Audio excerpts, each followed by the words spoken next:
Prabhu, you said modern understanding of material world is minus the ego. But Sankhya understanding is egocentric. Now, minus ego, how can they be still objective to whatever extent they are objective in analyzing the whole world? Because if it is egocentric, there has to be some subjectivity because the egos are subjective. That is wrong. That is Mayavadi's understanding of ego.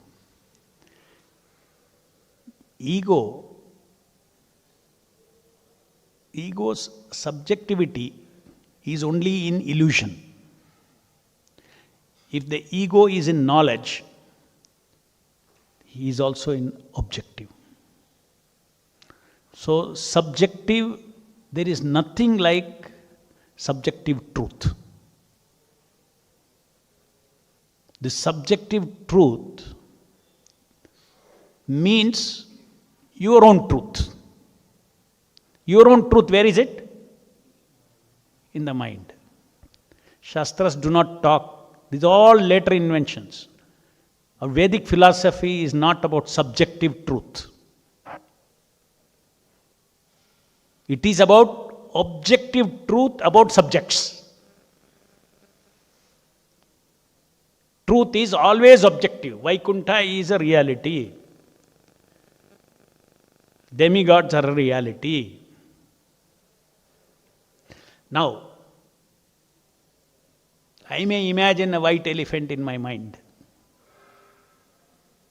You can call it a subjective truth. It's wrong. How can it be called subjective truth? It is subjective reality, not truth. For you it is a reality. A white elephant or a white crow is a reality for you. But there does not exist a white crow or a white elephant anywhere.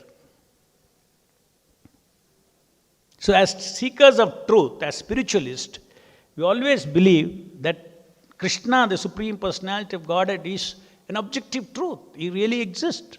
That means He is truth for me, He is truth for you, He is truth for you, He is truth for everybody. That there is one, they are not equal to or greater than Him. A unique personality is Krishna. Now so many people interpret, no, it's subjective, God is there. For you is Krishna, for me is Ganapati, for thee is Shiva, for he is subjective. That means they have turned God into a illusion, creation of the mind. So that is the reason all full of confusion is there. They say that Vedic truth is subjective. Vedic truth accommodates subjects.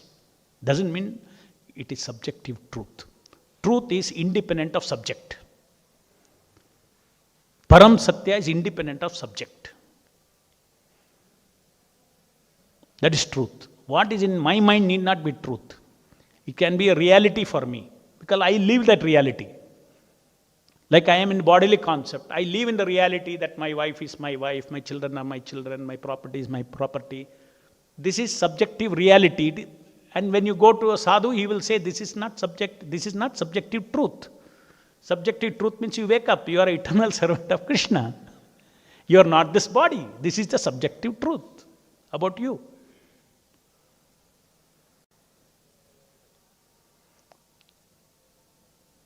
Good question. So there is understanding of difference between reality and truth. Truth is always absolute.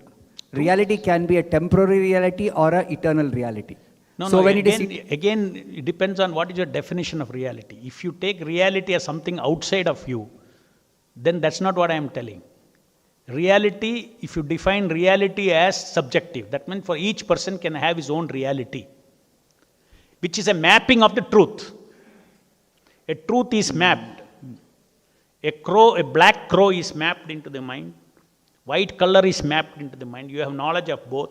You mix a white and black crow. You paint the black crow with white in your mind. You get a white crow. White crow. But white crow is a reality for you, but not a truth. That is about objects.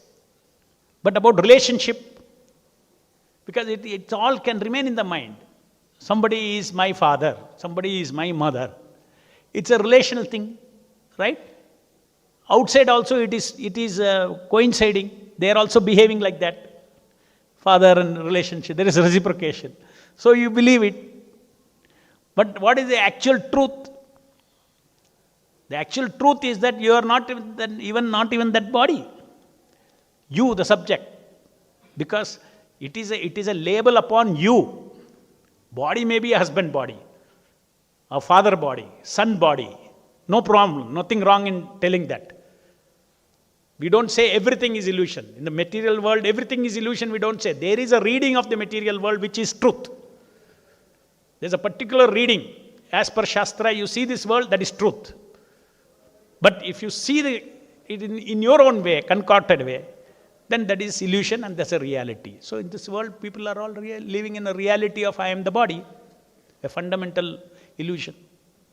Then relative truths are there. That's how illusion as a reality we can understand. Illusion is a reality. Illusion is a subjective reality. As against Mayavadi's understanding that illusion itself is not a reality. Yeah. But a reality could also be truth. For me, my reality will match with the truth. That means I will live in truth. My true perception is my real world. Reality means what you think as real. So I live there.